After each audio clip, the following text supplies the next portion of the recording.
we get on to our co-main, which is a fight that we briefly discussed a little earlier in the show, but I'm super excited about this one, Blake. We get number 6 Dan Hooker against UFC Michael Chandler in his UFC debut, and this is honestly a fantastic fight for Chandler to start his UFC career with.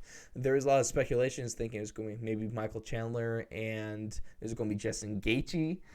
Personally, I think that one would have been putting Chandler into the deep end a little too quick.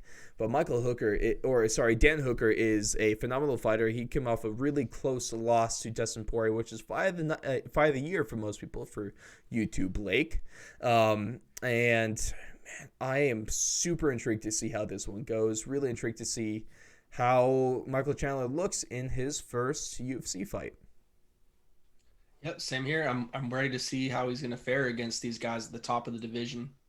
And I know that he was mostly trying to get a fight lined up with Tony Ferguson, but that just kind of fell through multiple times. They couldn't really come to an agreement. So yeah, it's going to be interesting to see if he can hang in there with Dan, because Dan is that's a really tough UFC debut for anyone. What do you expect out of Michael Chandler in this one? Do you think he tries to, NCAA Division One wrestler right there, won awards for that. So you think he's going to try to take to the ground, avoid the striking capability of Dan Hooker? I would assume he has to use some type of aspect of his wrestling skills in order to keep Dan honest. I mean, he's not going to be able to just go out there and strike with Dan Hooker, because that's going to be a rough night. I mean, he's 5'9". Dan Hooker's like 6'1". He's So tall lightweight. I think he is the tallest lightweight in the division right now. Has to be So at 6'1". yeah, I think he's going to have to mix it up in there. I don't know.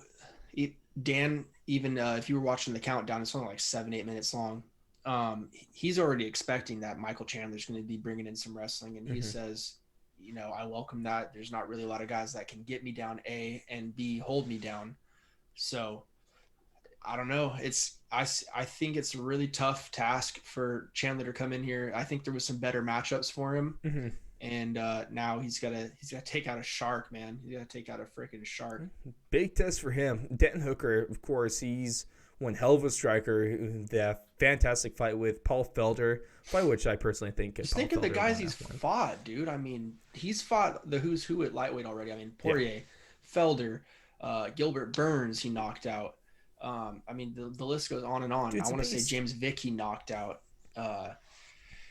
Yeah, it's ridiculous. Yeah, I mean, what can we say about Dan Hooker that already has been said? He's a fantastic fighter. Then it's also it's City Kickboxing, so he trains with Israel Adesanya. Israel has fantastic takedown defense, a guy that really gets taken down, and then if he does, he's back up pretty quick.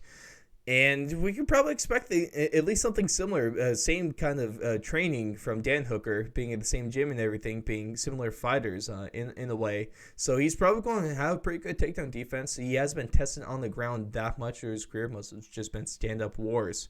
But Michael Chandler, if he wants a shot at this one, he's going to have to take him down maybe 2 to 3 times in this one. I like Dan Hooker in the stand-up against one. But you got to give respect to Michael Chandler. There's a reason he was a 3-time lightweight champion in Bellator. So this guy is a legit fighter. But, Blake, your official prediction for this one? Man, the only way I could see Chandler getting it, I think 3 rounds actually might benefit Chandler in this one, because he'll be able to, really push the pace, I think, from the start and mix, like I said, mix it up. Use his takedowns, not get too gassed out, not have to worry about round 4, round 5, the championship rounds. He can just completely, go full throttle. With that all being said, though, shoot, I think I'm still going to have to go with Hooker on this one, because it's just a guy I'm more familiar with. I kind of know what he's capable of.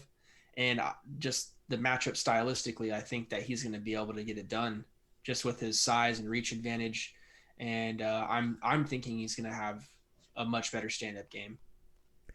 This is a fight where I think it's probably not good. If it's a finish, it's Dan Hooker getting the knockout. If it's a decision win, it's probably going to be Michael Chandler getting this one done. I believe. I believe if Michael Chandler is able to effectively use his wrestling, use his ground game, get those takedowns, and essentially point Dan Hooker up and try to take the least amount of damage as possible. That's probably the best game plan in this one. It's not going to be a striking match, as we kind of hinted on. Man, it's tough because Michael Chandler, not well liked by the UFC fans going into this one. A lot of people love Dan Hooker, with rightfully so. But there is a reason that Michael Chandler was the backup fighter for Gaethje versus Khabib when he was first brought into the company. There's a guy that almost got a title shot in his first fight with the promotion. He's a really good fighter. Like I said, 3-time lightweight champion in Bellator for a reason.